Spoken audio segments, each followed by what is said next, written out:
Ring offers a wide range of easy-to-install smart home security devices, including security cameras, video doorbells, and alarms, monitored on your phone via the Ring app.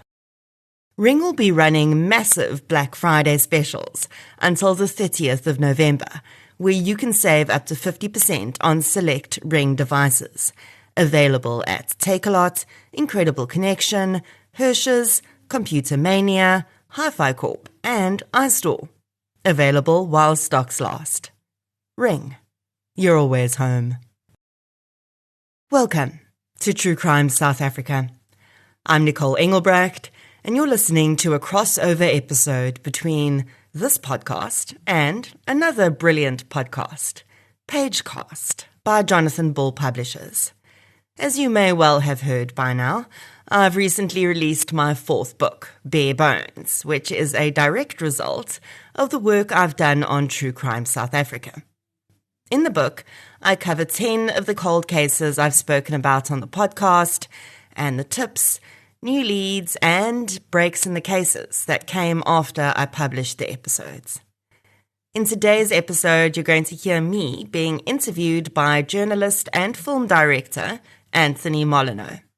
Anthony has told true crime and other important human stories for many years through various different mediums. And most recently, he directed the Netflix smash hit Beauty and the Beaster. Today's episode is a crossover because it was originally recorded for Jonathan Bull's Pagecast podcast. If you're a book lover, I highly recommend heading over there and giving their podcast a follow wherever you listen to podcasts. Without further ado, let's get into it.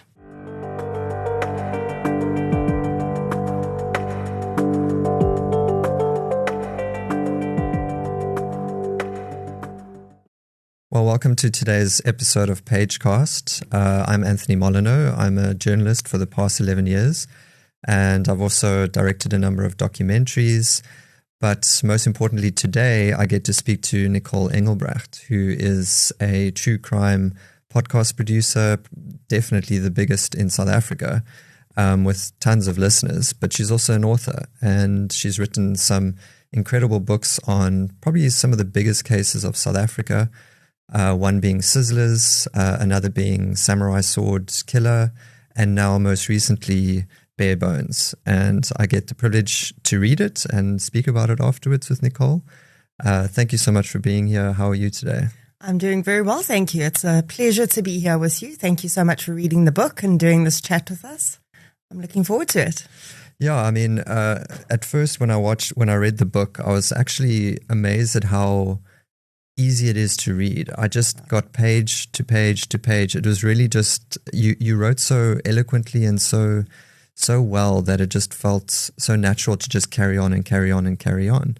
And I mean, what was the reason behind doing this book? Because obviously you do a lot of true crime things, mainly in the podcast studio, but obviously you stepped into the realm of author with this one. So what is the reasons behind this book? Sure. So I think my other books have been single case books. And when I looked to see what I was going to be doing on my next book, it was a sort of a discussion between myself and Jill Moody of Jonathan Bull Publishers. And we thought about sort of theming a book around 10 different cases I gave them a few different ideas, and Unsolved was one of the ideas. And I honestly didn't think they'd pick it. But I was pleasantly surprised when it was the most popular choice among the Jonathan Bull staff. So we went with it. And, I think that really it's a culmination of 6 years of work, of course, on the podcast, and really important to bring these cases out into a different public, because my listening public and my reading public don't always intermingle. And so get new eyes on these cases and get more people talking about it. And then we also, certainly I wanted to use it as a form of education for the public. Yeah, that's one of the interesting things is it wasn't just chapters around cold cases. You also dove into certain things around police and most importantly, what victims can do to actually go to the police, what is expected of the police, so that they're more informed in when they have to deal with these sort of situations. I imagine that you've had many occurrences where people say they just didn't know what the police should have done and they felt let down by them. Yeah, absolutely. And I think there's, glaring examples in the book of cases that may have been either much further along or solved by now if really the families behind had been empowered with the knowledge, some of the knowledge that's in the book. And we see it every single day. I see a lot of members of the public that just simply don't know what to do because it's not something we really want to think about, right? We don't want to have to empower ourselves with this knowledge. But I think as South Africans, with our crime rate being so high as well, it can make us feel sort of very disenfranchised and powerless. So one of my hopes with this book is to make not just, future, sadly, victims and their families empowered with that knowledge, but just everyone, so they can feel like they are moving through the world, in less of a looking out to see what's going to happen to them next mindset, and more knowing what they can do if they need to. Yeah, I found that really interesting, and it's so important because we don't really know unless you're work in the crime sort of space or preventing crime space. Normal people don't really know what police should do, shouldn't do. You don't know what the judicial system does. So it was so interesting and refreshing to actually get that knowledge, because there were some things that even I didn't know. Generally about the missing persons. If you go and report them within 24 hours, normally there was this big rumor that you could only really register the case after 48 hours or something. Yeah. But we know that that's not true. So there's a lot of those nuggets in this that is so important for the public. I mean, one of the missing persons cases, Desiree Reed, was obviously you opened with that, and I found that knowledge, that quote of the flapping note on the front door left by her mother. I mean, it's absolutely heartbreaking because she's basically so afraid that her daughter may come back and she's not going to be there, that she's left that note there for her. I mean, this obviously was also a seminal case for you. I mean, you opened with it. Can you explain why it was such a seminal case for you? I think it's, Desiree's case became one of the first where I had direct contact with the family, where I really got deep down into what the family's experience had been with such a long unsolved missing person case. I think you were going up to 20, 24, 25 years now. And I also started to see a lot of sort of reflection of my own life in Desiree's life and her family's life. And I think that was part of, perhaps selfishly, but part of what sort of drew me to her case and has kept me going. And I've just been so lucky with Desiree's family that we've formed this relationship, and I honestly count them among my friends now, and especially Desiree's niece and nephew. It's been incredible to be able to be supportive toward them. Her niece in particular, Alyssa, wants to go on now to work in this field. She wants to be a forensic pathologist because she wants to be able to help people. The sad truth is that Desiree may have been in a mortuary somewhere over the years and has been buried by the state without the family knowing. And Alyssa now wants to go into forensic pathology to help future victims. And just this morning, before I came to this interview, I got a message from Alyssa's mom, Janet, telling me that Alyssa's going off this morning to Johannesburg mortuary to job shadow. And we had a bit of a funny moment where we laughed about how dark we were being excited for her to go to a mortuary, but it's understandable in the circumstances. So certainly Desiree's case has been definitely a seminal part of the True Crime South Africa journey. Yeah, and I mean the fact that, I didn't know that the song Void by Fragmented, which is obviously Desiree's nieces, I mean, that is now the theme song for your podcast. I mean, it is sort of that opening case that kind of broke the ground for you on this.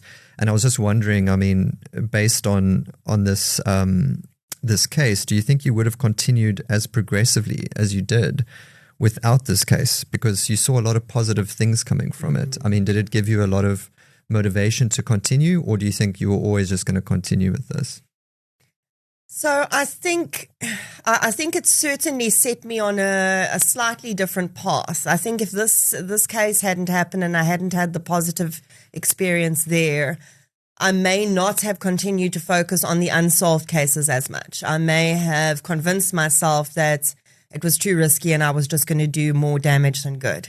But I think what Desiree's case taught me was I can approach this ethically, and, you know, if I do it in a smart way, I really can do some good here. So whether or not I would have continued on without Desiree's case, I probably would have, but it probably would have been more just down the sort of storytelling solved cases line. Yeah, and that was the interesting part as well of the book, is you really go into how difficult it is for the people left behind and how they have to deal with these cases that just go on one year after the other. I mean, there's no, you can't compare, but, you know, when someone's loved one is found, or, you know, you have some form of closure for the story, then you can kind of move on. But with these families, unfortunately, you can't. And I really loved the quote that you gave. I mean, it was somewhere at page 44, where you said, "And they must somehow grieve the life they once knew while simultaneously trying to keep hope alive for their loved ones." And I really felt that was such a good way of putting it, because, you know, you're trying to keep your hope alive, but you're also grieving and you kind of don't know where the middle line is, right?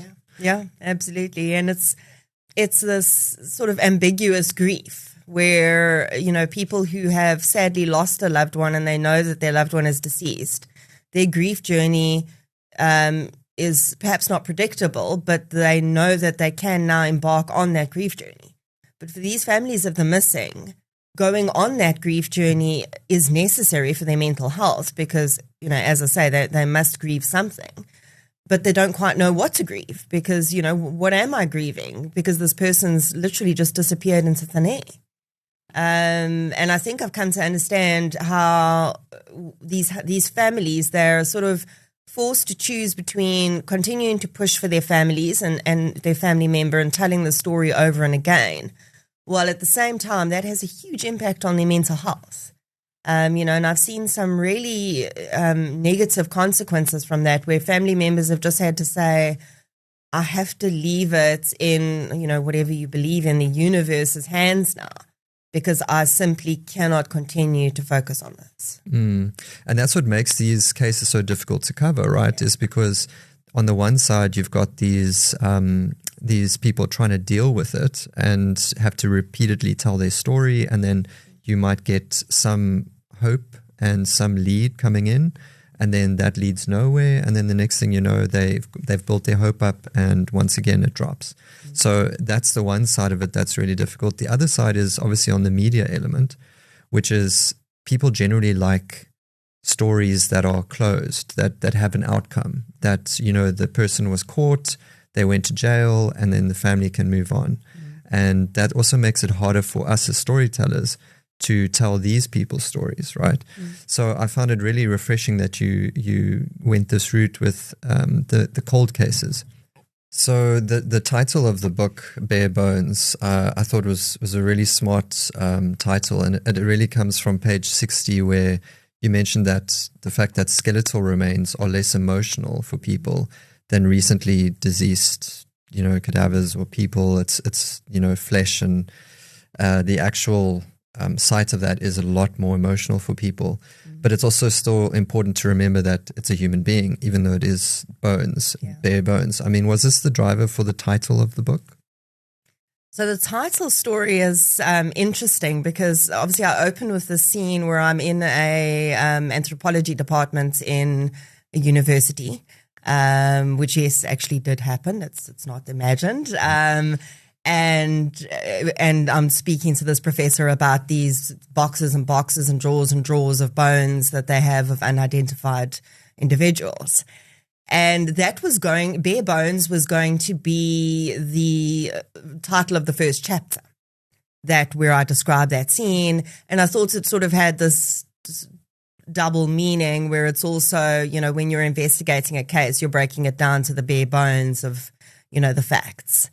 And I guess in a way also, just it's the bare bones of our humanity. It's, as I describe in the book as well, everything that gets layered on top of the skeleton that carries us around is what makes us human. And then my very clever publisher, Jill Moody, spotted the title, and I was going to go with something boring like Unsolved South Africa.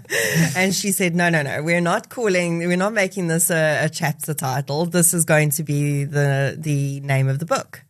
So kudos to Jill and, the joy of collaboration. But yeah, I think it's a multi-layered title that I think is pretty perfect. Yeah, with this book, obviously, true crime is probably arguably at the highest popularity that it's ever been. I mean, you can go onto YouTube, you can go onto any sort of social media space. There's someone doing something about, cases or covering cases, and it's across the world now. Mm. I mean, even when you look at the big streamers, crime is very, very popular amongst viewers. Mm. But one of the things you do make, you kind of repeats in the book, or repeatedly say in the book, is about being empathetic and following your gut when dealing with victims. And one of the stories that you gave was, having to approach victims of crimes was always difficult for you. And can you just take us behind that process? Because, balancing trying to get their story, but then also being empathetic, those two things can sometimes get very blurred. And you see that a lot in other sensationalist type things. So I think what was beneficial for me is that I wasn't working for someone. So whether someone said to me, no, I won't speak to you, or yes, I will.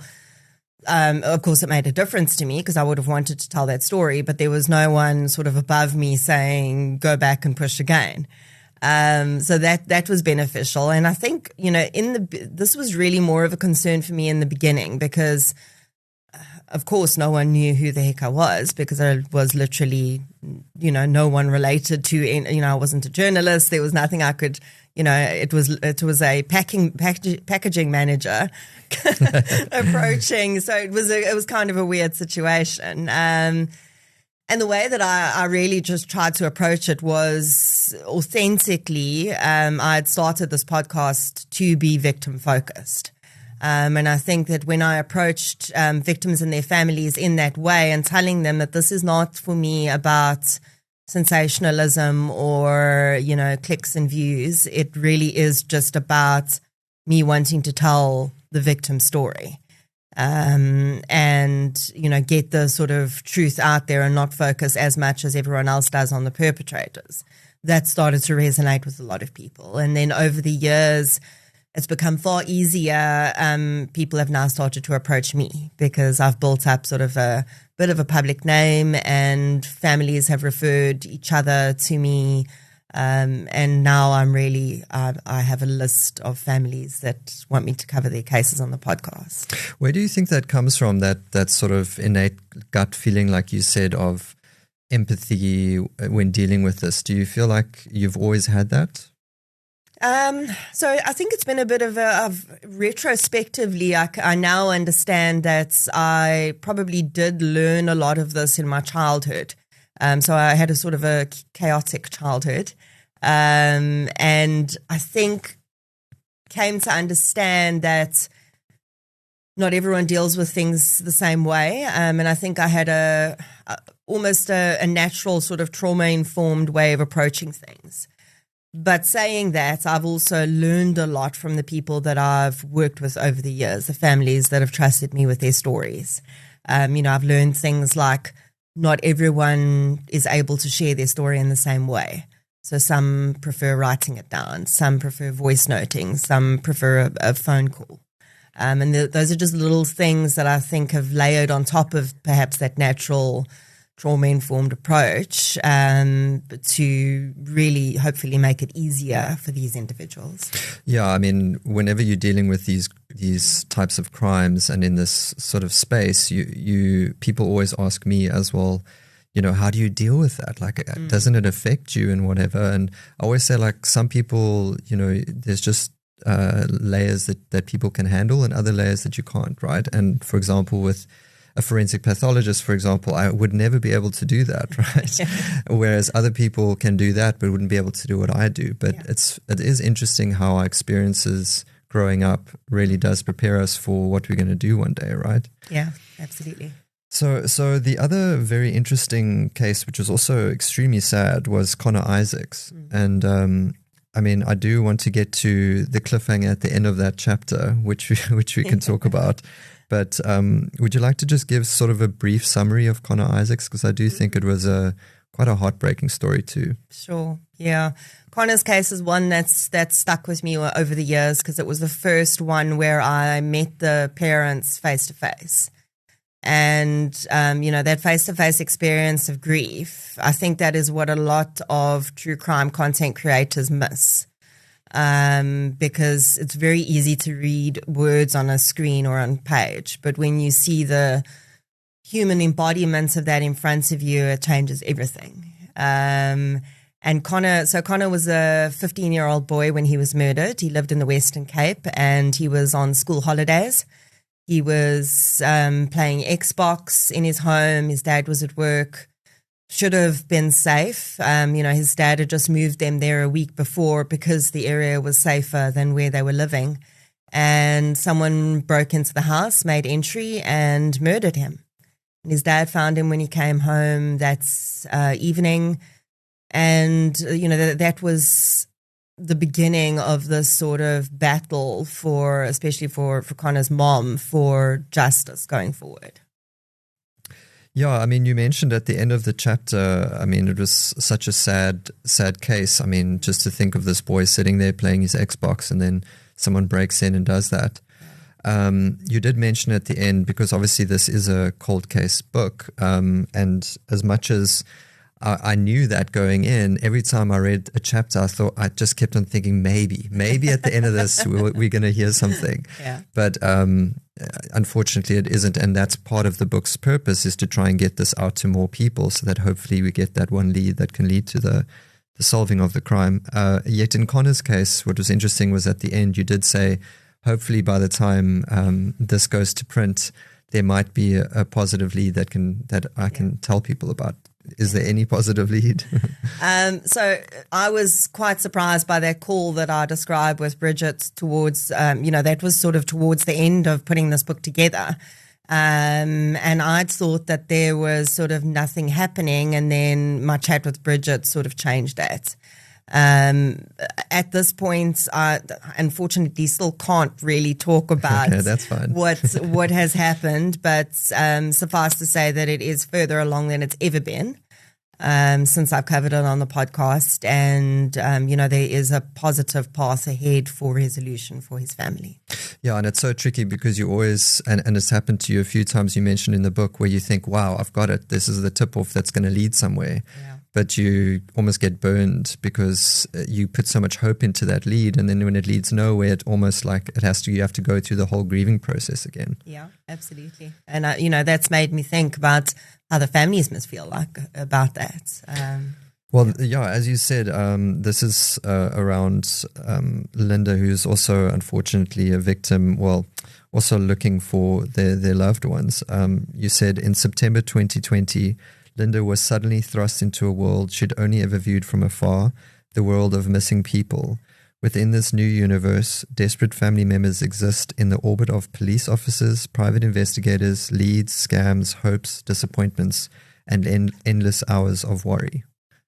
And it just really does sum up what it must feel like, because you're dealing with all these players that you've never had to have communication with, and now they're an integral part of your life. Private investigators are not cheap either.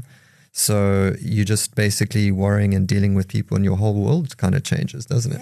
Yeah, it's wild. I can't even imagine it. And I think it described later in that chapter, or perhaps earlier, where it's just such a weird idea to think that someone is forced into this existence where they now have to sit down and talk to this complete stranger about the most intimate and difficult parts of their and their child's life.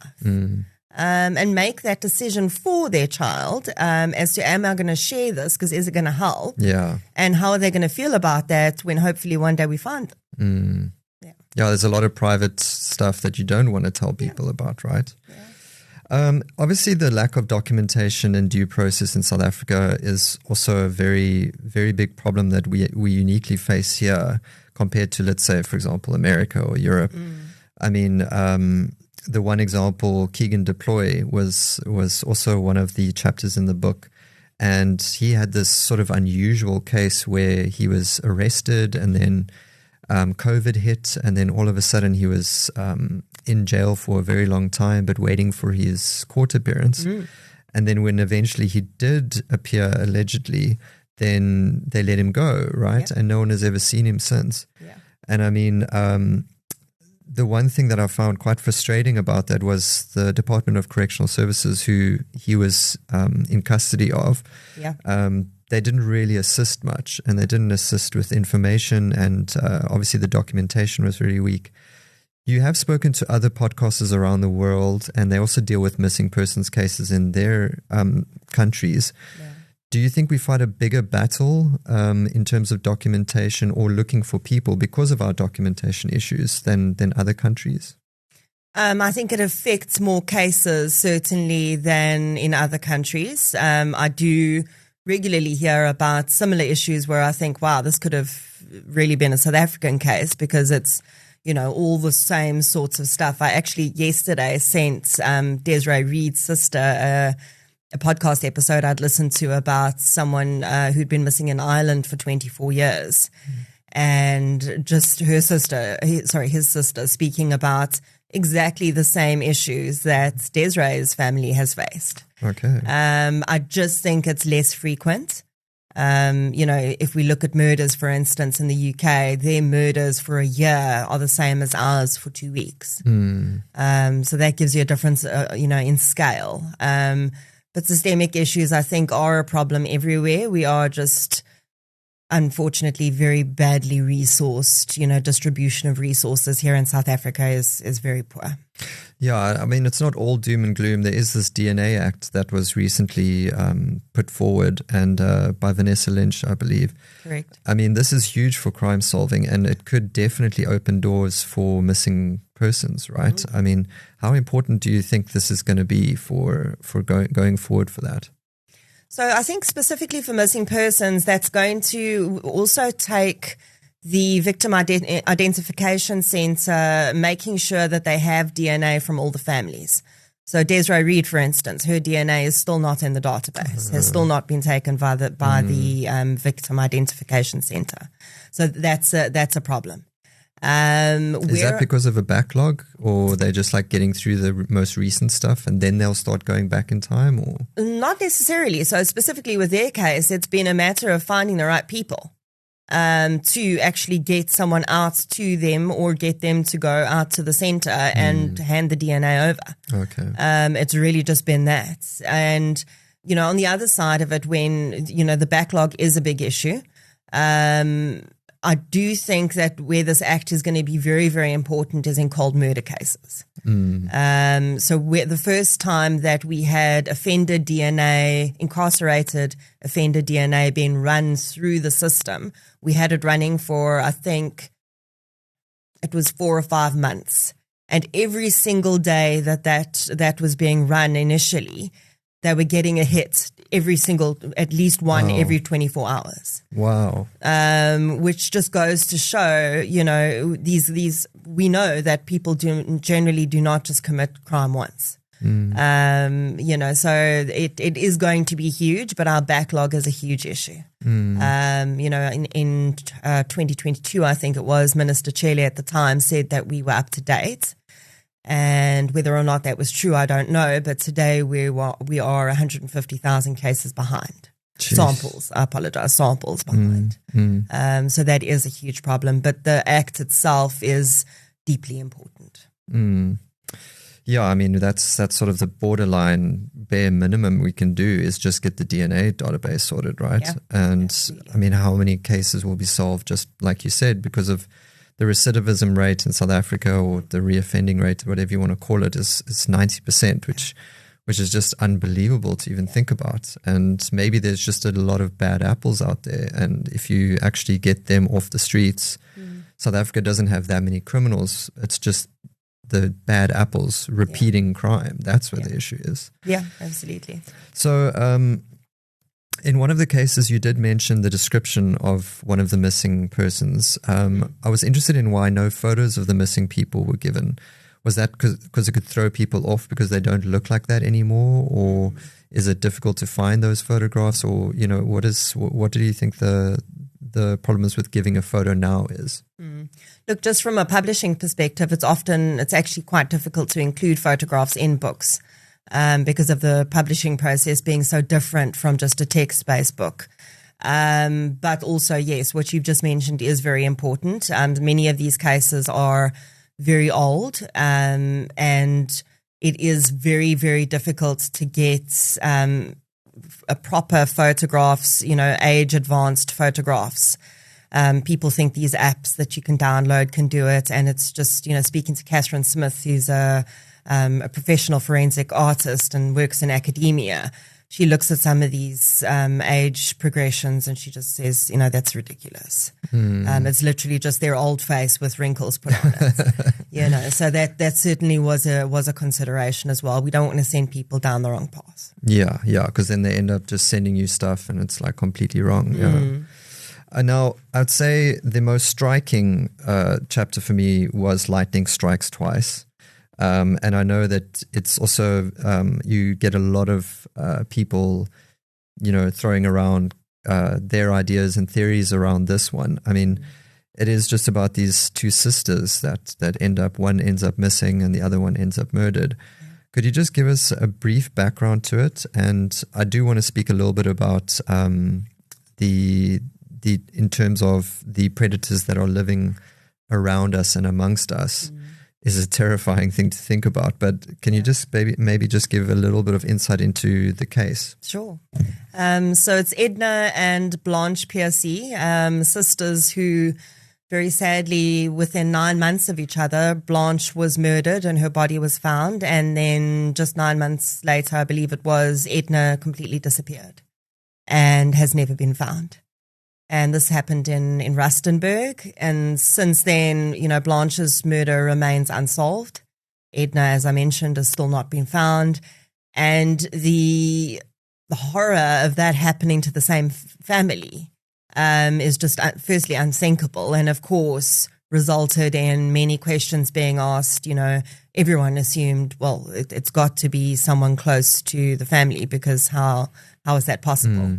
But then, as I discuss in the book, the PI, Leon Rousseau, who does a bit of pro bono work on some of these cases, figured out just how many really disturbing predators were actually living in the area around Blanche and Edna at the time.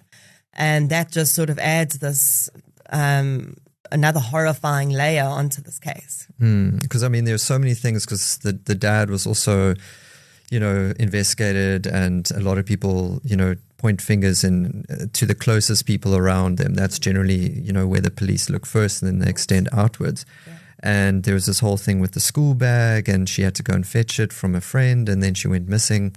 Yeah, it really was such a, I don't want to say interesting, but it's such an unusual case, for two girls to go missing from the same family within a year. And it was just a shocker. And of course, this name Gert Van Rooyen came up, and who's obviously an infamous person. What was the story with him as well? Because that just added more layers to the story, right?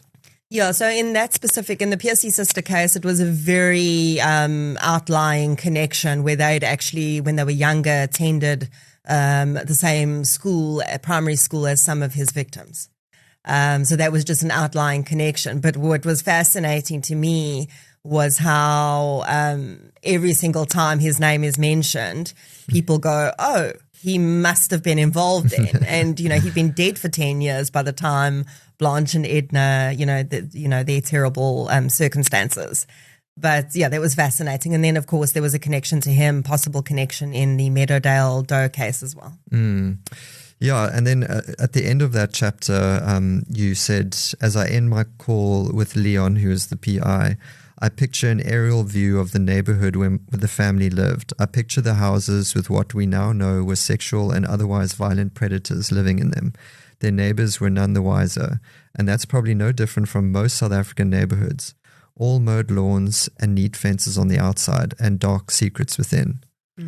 And that was also quite scary because we know that the sex offender database in America and in other first world countries are well documented, and you can go on and look anywhere and you'll see if they're living there. But we don't have that, right? No, and I think that was allegedly going to be happening earlier this year. And then I think they realized, we may have spoken too soon because, other legislation that we have goes up against that. But I do think that would be important to be released in a controlled manner. Okay. And just two more questions from my side. I mean, you did mention a few times in the book that you wanted to take on journalism, and you kind of are doing the role of a journalist now. I mean, would you still consider going into that, or are you very happy with where you're at now? Not a snowball's chance in hell. And that is absolutely no dig at journalism at all. It's just, if I think back, if I'd gone into journalism in the beginning when I wanted to, I definitely wouldn't be doing what I'm doing now. And I think I love the independence of what I'm doing now. So yes, a lot of people have said to me, but really what you are doing is journalism, and maybe it is in a way. But I think it's my own sort of accumulation of different elements of journalism perhaps, and storytelling, and I just really do love the independence of it and being able to cover the cases I want to cover. Yeah, I think it is really important. Even with one of the documentaries I didn't have a boss per se. It was sort of coming from my own drive and my own passion to tell that story. Yeah. And that makes a big difference, right? Because you can kind of follow your gut and say, look, I don't think that's a good way to go. And you have a lot more power over your stories, which I'm not saying journalists don't have, but you do have people sort of pushing you in to go and look somewhere or go and do that or get something out today. That's very important for the news cycle. Yeah. And then my last question for you would be what would you like readers to take away from this book? I think most importantly, the knowledge of the 10 cases, and to pass that on as many times as they can to other people who don't read, at bras, at family dinners, wherever they may be. Talk about these victims and their families and their cases, because you never really do know. And then also the education side of it, the information that I've shared about how we should be covering or managing missing person cases, and if sadly anyone experiences loss to murder, that certainly as well. And also I just think, perhaps on a broader scale, we've had a lot of bad press about podcasts recently.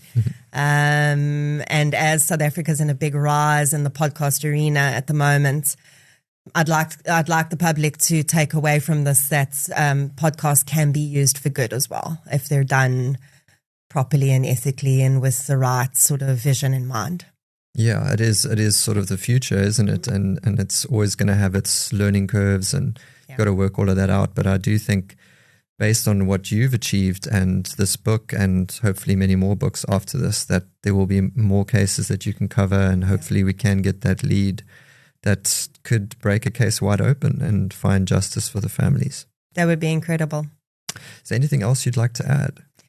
No, just it's. I really hope that everyone finds value in the book. It really is accumulation of 6 years of lots of hard work, but also a lot of passion. And I don't think over the last 6 years I've actually felt like I was working a single day, because I'm just so grateful to be able to tell these stories and do this work. So thank you so much. Thanks, Nicole. Appreciate it.